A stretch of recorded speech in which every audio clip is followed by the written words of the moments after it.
హెచ్ఆర్పిడబ్ల్యూఏఓ TV channel ప్రేక్షకులకు human rights పిడబ్ల్యూఏఓ సంస్థ తరపున హృదయపూర్వక నమస్కారాలు తెలియపరుస్తూ ఇప్పుడు మనం చర్చించే అంశము ఈ పథకాల గురించి. కాంగ్రెస్ ప్రభుత్వము తెలంగాణలో ప్రవేశపెట్టినటువంటి పథకాల విషయంలో ఎన్నికలకు ముందు ఇచ్చిన హామీల పరంగా కాకుండా మాట మార్చి ప్రజలను కొంత అన్యాయానికి గురి చేస్తున్న విషయాన్ని తెలియపరచడం కొరకు. అయితే మనం చూసినట్లయితే కేటీఆర్ గారు ఒక ప్రకటన ఇచ్చారు ఈరోజు జ్యోతి పేపర్లో. చూద్దాం.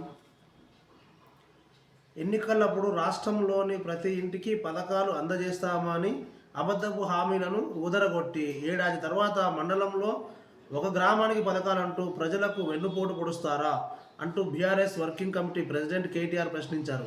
మండలానికి ఒక గ్రామం యూనిట్గా చేసుకొని రేషన్ కార్డులు, ఇందిరమ్మ ఇల్లు, రైతు భరోసా, ఇందిరమ్మ ఆత్మీయ భరోసా పథకాలు అమలు చేస్తామని ఉప ముఖ్యమంత్రి బట్టి ప్రకటించడం తగదని ఓ ప్రకటనలో తెలిపారు.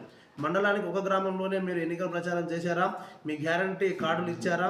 మండలానికి ఒక గ్రామంలో ఓట్లేస్తేనే అధికారంలోకి వచ్చారా అని బట్టిని నిలదీశారు. పథకాలు రాని గ్రామాల్లో రేపటి నుంచి ప్రజారణంగమేనని హెచ్చరించారు. కాగా అయితే ఇంకా విషయానికి వస్తే మనము ఇది నిజంగా కూడా వాస్తవం కూడా అన్యాయం. మండలానికి ఒక గ్రామాన్ని ఎంచుకోవడం ఏంది? మండలంలో ఎన్నో గ్రామాలు ఉన్నాయి. గ్రామంలో నిజంగా అర్హులైన వాళ్ళు ఎంతమంది ఉన్నారో చూసి నిరుపేదలు వారికి పథకాలు అందే విధంగా ప్రభుత్వం కృషి చేయాలి. కానీ గ్రామానికి మండలానికి ఒక గ్రామమే ఎంచుకోవడం అనేది ఇది ప్రజలకు తీవ్ర అన్యాయం. ఈ అన్యాయాన్ని ఈ విధానాన్ని ప్రభుత్వం చేపట్టే ఈ విధానాన్ని హ్యూమన్ రైట్స్ పిడబ్ల్యూఏఓ సంస్థ తరపున మేము కూడా ఖండిస్తున్నాం.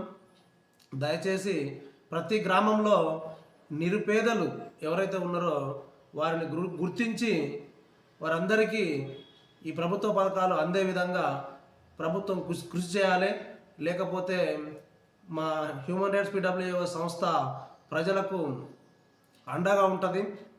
ఇక మన కేటీఆర్ గారు ఈ విషయంలో చాలా సమర్థవంతంగా, చాలా అర్థవంతమైన క్వశ్చన్స్, చాలా న్యాయపరమైన ప్రశ్నలు వేయడం జరిగింది.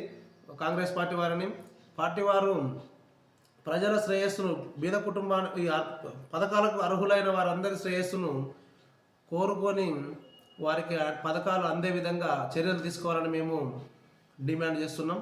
థ్యాంక్ యూ, ధన్యవాదాలు.